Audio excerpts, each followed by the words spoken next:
घने जंगल में सुबह का समय था। हल्की धूप पेड़ों के बीच से छनकर जमीन पर पड़ रही थी। पक्षी गा रहे थे, हवा में ठंडक थी।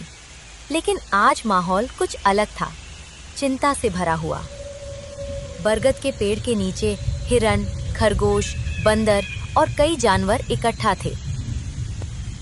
मुझे समझ नहीं आ रहा, हर दिन मेरा खाना कम होता जा रहा है।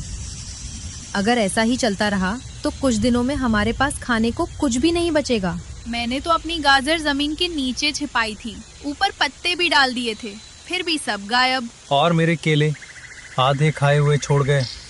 ये कोई आम चोर नहीं है। मैंने रात को देखा छोटे छोटे साए, बहुत सारे। मेरे शहद के घड़े के पास भी आवाजें आ रही थीं। मैं उठा तो सब भाग गए। क्या भूत थे? नहीं, चूहे थे, बहुत सारे चूहे। मैंने उन्हें पुराने बरगद के पीछे जाते देखा था, वहाँ शायद उनका बिल है। सभी जानवर एक दूसरे को देखने लगे। बरगद के नीचे सभी जानवरों ने शेर को बुलाया। तो बताओ क्या समस्या है, मुझे क्यों बुलाया गया है, सब कुछ बताओ। महाराज, चूहे हमारा खाना खत्म कर रहे हैं। और वे हमें चिढ़ाते भी हैं, सामने आकर भाग जाते हैं। मैं तो अब रात में सो भी नहीं पाता। पूरी रात ये चूहे इधर उधर भागते रहते हैं और ची ची की आवाजें निकालते रहते हैं। शेर गरजते हुए बोला, अब बहुत हो गया, इन चूहों का आतंक आज ही खत्म करना होगा। महाराज, सिर्फ गुस्से से काम नहीं चलेगा, हमें समझदारी और धैर्य से फैसला लेना होगा। झाड़ियों से हल्की सरसराहट हुई। तभी चालाक लोमड़ी धीमे धीमे कदमों से सभा में आती हुई बोली, महाराज, अगर अनुमति हो तो मैं मदद कर सकती हूँ। मेरे पास इन चूहों से निपटने की एक खास योजना है। तुम क्या करोगी? मैं लड़ाई नहीं करूँगी, मैं उन्हें खुद फंसने पर मजबूर कर दूंगी। उनकी सबसे बड़ी कमजोरी उनका लालच।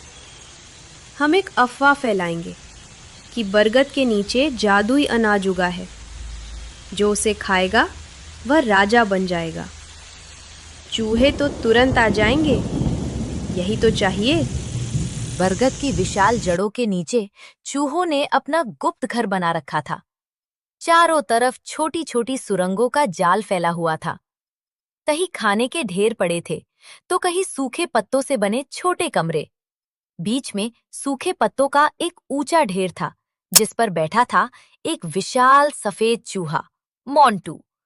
उसकी लंबी सफेद मूछें हवा में हिल रही थी। तो मेरे बहादुर सैनिकों, आज कितने खाने का सामान आया? सरदार, आज हमने हिरण के सेब, खरगोश की गाजर और बंदर के केले चुरा लिए। बहुत बढ़िया, जल्द ही पूरा जंगल हमारे सामने झुकेगा। तभी एक छोटा चूहा डरते डरते बोला, सरदार, लेकिन जंगल के जानवर अब गुस्से में हैं। अगर उन्होंने हमला कर दिया तो? पूरा माहौल अचानक शांत हो गया। सभी चूहे डरकर एक दूसरे को देखने लगे। तभी मोंटू बात को संभालते हुए बोला, डरने की जरूरत नहीं है।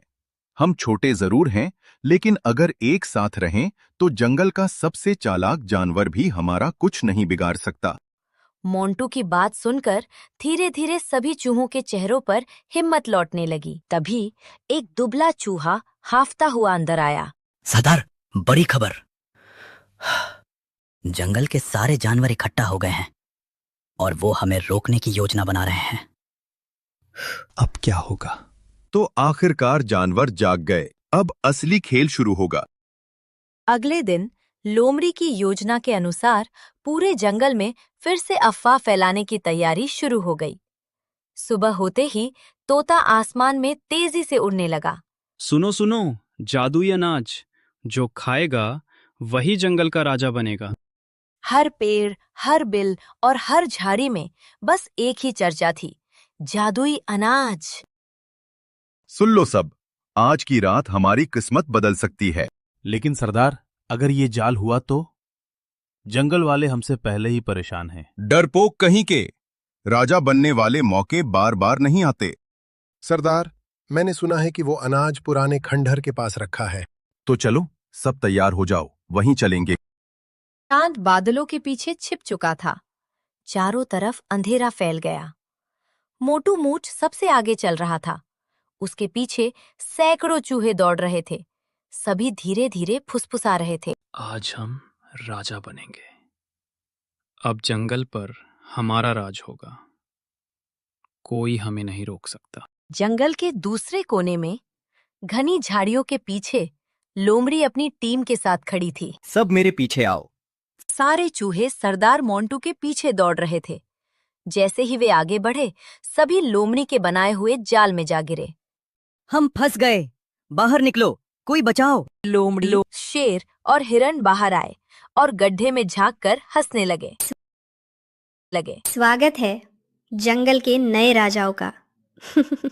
अब समझ आया लालच क्या करता है। हमें माफ कर दो, हम कभी नहीं आएंगे। तुमने पूरे जंगल को परेशान किया। गलती हो गई, आखिरी मौका दे दो। ठीक है, लेकिन याद रखना, अगर लौटे तो दया नहीं मिलेगी। नहीं आएंगे, कभी नहीं। आज तुमने साबित कर दिया, बुद्धि सबसे बड़ी ताकत है। बस सही समय पर सही चाल चलनी चाहिए। लालच इंसान को अंधा बना देता है और बुद्धि और योजना से बिना लड़ाई के भी जीत हासिल की जा सकती है।